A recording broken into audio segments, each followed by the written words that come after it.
Please introduce Mr. Craig Caulfield. Thank you.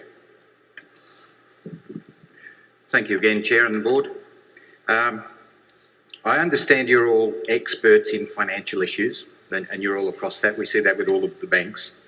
As bank warriors, we see that there is an issue around non-financial issues that is not sufficiently addressed. I've got a non-financial question and I want you to listen to it very carefully. This has been a very long meeting. Would you like a plate of sandwiches?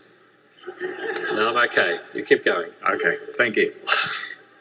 Nothing is more important than restoring trust and confidence in the industry.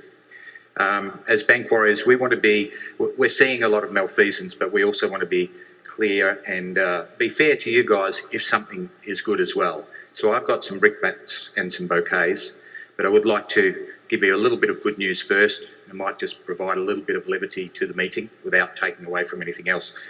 One is across the four major banks within our bank warriors, Westpac has the lowest number of serious legacy cases. Within the banking and finance oath, Westpac has the most of the four major banks that are members of the banking and finance oath. I did statistics. I come from Queensland. I did statistics at the Brisbane District and Supreme Courts for people, businesses, farmers that were taken to court to repossess their properties, and Westpac was the least worst in terms of numbers of repossessions. That seems to match back into the number of complaints that's a bit lower and the number of members that are subscribed to the banking and finance oath. I would like to thank two people from Westpac. Firstly, Caroline McCann.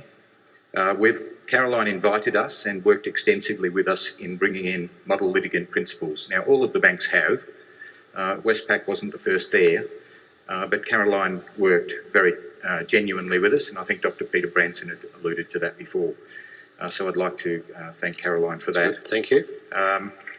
In terms of the model litigant, I would like to say that ANZ has got a set of fairness principles that are a little more extensive, and the NAB CEO, Phil Cronican, at the House Economics Committee had agreed that NAB would provide documents to any customers within 7 days, short term, or 21 days, long term. I'd love to see Westpac consider that. The other person I'd like to thank is Adrian Ahern, the customer advocate. I've dealt personally with 8 customer advocates across banks. I've got a case myself with Adrian. I'm not discussing that here.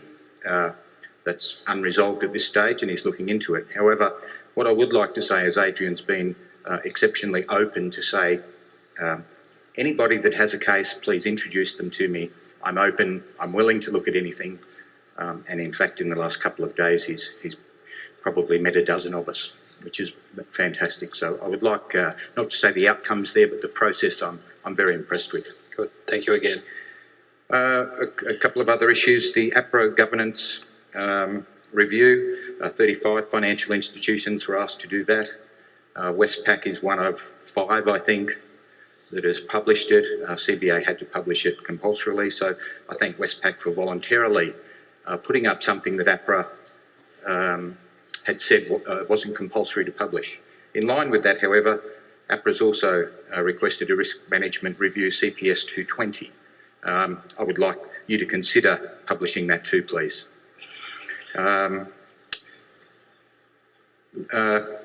Westpac is covered in New Zealand. I wrote to Westpac in New Zealand and said, when's your AGM on? And they said, come to Australia. And so there is no AGM over there. So I wonder, we don't hear much going on here, but how do you address the New Zealand people? Is it all addressed simply through the Australian AGM?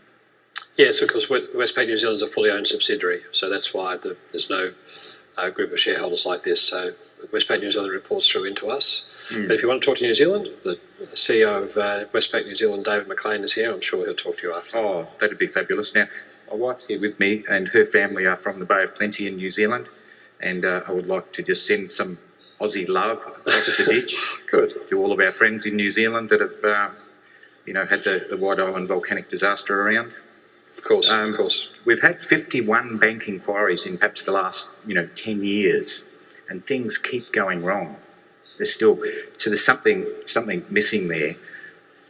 We as bank warriors know that the Royal Commission had 10,140 submissions. Only 27 of those were ventilated. So within the 10,113 that are left, there is a lot of issues to still be resolved. As bank warriors, we would like to work with you, and I think that one of the things would be for the directors to consider once a month meeting one customer each for perhaps 30 minutes. I don't mean a happy customer, I mean an unhappy customer, or a customer that Adrian can refer you to, or Caroline. I think you would gain some insight, so long as we on our side, we would promise to deal respectfully. Further to support Philip Sweeney, one of my comrades, he talked about the bear map disclosure. I think that's one thing we all feel we get shuffled around the banks from executive to executive, and it's not compulsory for you to disclose it. And perhaps it's not simply the bear map, but could you give consideration to publishing some sort of map of accountability? The Banking and Finance Oath, I mentioned that Westpac's leading there, but with 40,000 employees or thereabouts, it would be great to have 1,000 members instead of a couple of 100 members. Please give a push along to that.